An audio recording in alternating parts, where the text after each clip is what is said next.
Sa EDSA, nandun yung mga church, yung liberals, pinks, kung sabihin mo na kung ano man. Even yung mga Duterte groups na may sariling person. Yes, yun Nasa, ano sila, di ba?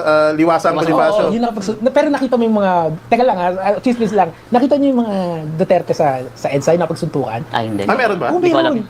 Wala. Hindi ko alam. Alam ko nakipagbangayan lang sila. Pwede ba ako maghamon ng debate rito? Oy, yung mga putang inang DDS dyan, pumunta kayo rito, magdebate tayo rito. O, DDS na muna ako hanggang sa matapos tayong debate. O, DDS ako. Kakasahan ko. O, DDS muna ako ngayon. O, kakasahan ko to, boss. O, sige. Tagal mong umiiwas sa akin. O, sige. Anong topic? Sige, let's go. DDS na muna ako. O, sige, papalagan kita dyan. O, sige, ano? Yung gumoderate, Oh, gano'n. game. Pwede. Si attorney, magiging fair yan. Lalo, kasi nagrarally yung mga tao, tapos bring him home yung sinisigaw. Ano ba naman? Oh, sige, yan gusto mong topic, bring him home. Sinasabi mo, irrelevant yan. Oh, sige, i-argue ko relevant yan. Sige, let's go. Tingnan natin kung humarap ka sa akin. Yan yung dispute mo? Apakababaw ng dispute mo. Ang daling i-prove niyan. So, ibig mo sabihin, hindi part ng corruption yan. Kung sa tingin nila na illegally arrested si Duterte, hindi ka part ng corruption yon. Ang hina. Kaso hindi ba palagyan, takot yan sa'yo eh. Magdidemanda naman yan ng bayad. Naghahamon ka. O yan. O, boss, ako na. Volunteer. Yun lang naman pala issue mo. Kala mo naman. My point there is that you're saying na it will lead to violence, but there were actually more protesters doon na hindi naman nag-lead sa violence. Kung yung mga bayarang vloggers, political vloggers nga, corruption yun eh. Yun pa kayang pinadala sa Hague na walang warrant of arrest, hindi nasa sa local court. Di ba? Parang tanga. So you're Tulad nga ng sabi ni attorney, there is an economic divide between the living experiences of these people. Doon sa mga area ba yung mga nag-rally sa ano? Mindiola. O sa mga Menjola. Yes. So magaling yung mga area na yun. Sa mga poor communities yun eh. So, di ko naman, kaya sige, sabi ko sige, kanina, sige. kaya yung sinasabi ko kanina is, di ko sinasabing okay ang violence. Sinasabi ko, it is inevitable for these yes, people. but it's still a justification. Oh! It's not! I-search mo nga yung justification. I-search mo nga kung ano yung ibig sabihin ng justification, Nico David. Napakasimple. I-google mo lang yung justification. Justification, di mo alam. Ito literal lang ang sabi niya lang, oh. People. Doon sa mga area ba yung mga nag-rally sa ano? Mindiola. O sa mga Menjola. So Yes. magaling yung mga area na yun. Sa mga poor communities yun eh. Oh. So, di ko naman, kaya sige, sabi sige, ko kanina, sige. kaya yung sinasabi ko kanina is, di ko sinasabing okay ang violence. Sinasabi ko, it is inevitable for these Yes, people. but it's still a justification. Oh! It is inevitable to these people. Bakit? Papaliwanag ko sa Nico David ha. Yung mga poor people na yan, mga walang pinag-aralan, all they understand, the language they understand is most of the time language of violence. Strength. Not intellect. Ano doon na hindi mo magets?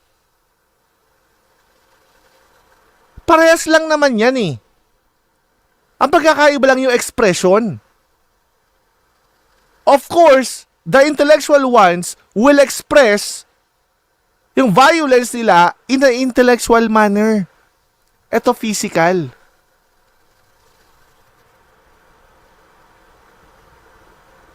O paano yung mga nagmumura? O wala kang issue doon? Same din yun. Physical lang to. Ano ba sa tingin mo kung paano mag-express yung mga low IQ na mamahihirap pa? Ano sa palagi mo, paano sila mag-express? Intellectually? Ikaw nga hindi ka mahirap, di mo ma-express sarili mo intellectually. Ang hinandi niya nga ginajustify. Dinidescribe niya lang na to these people, hindi maiiwasan yan to this kind of people. We're talking about the poor, the poorest of the poor. Kung matatalino yung mga yan, edi sana siya yung nandyan, sila yung nandyan at wala ka dyan. Of the violence that they did. Tama, Mali pero yun. for example, when it comes to justifying... Mali yun, bro. Hindi. Joke lang. Ang sinasabi ko is, when it comes to justifying violence, pero bakit yung violence ng mga polis talaga ginajustify ng mga tao? Ba't yung mga sa Oh, wait protest? lang. Wala pa tayo dun sa police. Hindi. We're Oo here nga. sa protester. Sige, go ahead. Oo nga, pero sinasabi ko is, ang problem ko kayo sa concept of justifying violence, bakit lagi siyang one-sided? Porket ba ang estado ay sinasabi tama lang ginagawa ng police to shoot these people, to batter these people, like sasabihin natin tama na siya. Pero but when these people react to the same form of violence, hindi, sige, sige. Go ang sinasabi ahead. ko dito yung violence Puro ka interrupt, tas wala ka naman refutation eh. Pakinggan mo muna, pre. Pakinggan mo muna kaya. Interrupt ka ng interrupt eh. Hindi lang sir sa September 21. Kung babalikan natin yung mga communities na yun, yung mga mahihirap, sila yung pinaka-most police communities dito sa Pilipinas. Kaya galing sila sa mga urban poor communities. Attorney, sorry Sige. kasi you told me kanina, Oh, balik doon sa topic. Paano niya gina-justify nga? sorry if okay lang, hindi tayo live, di ba? Record din tayo. Okay, baka kasi Tamo. So, parehas kayo nag-justify na pala. Hindi mo dininay na hindi gina-justify sa police. So, ibig sabihin, gina-justify mo rin. You're indirectly justifying it. Yun yung logic mo eh. Mahina. Attorney, you told me na you were handling the cases of those people. Are you confirming yung sinasabi niya as the lawyer of these people that a general characterization of the people na hinahandle mo ngayon are the most police? Is he But correct in actually, saying hindi that? naman ako personally nag-handle ng mga... It makes sense yon. Dahil nga sa sinabi ko kanina, yung poorest of the poor is hindi yan educated mga yan.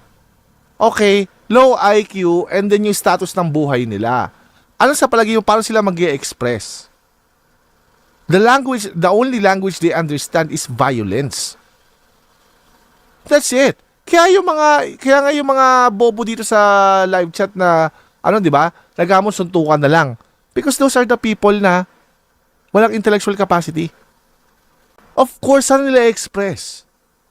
Old school. Suntukan. Sino ba ang example natin yan? Si Andres Bonifacio, pre. Ano bang problema? Si Rizal. Papel at ink.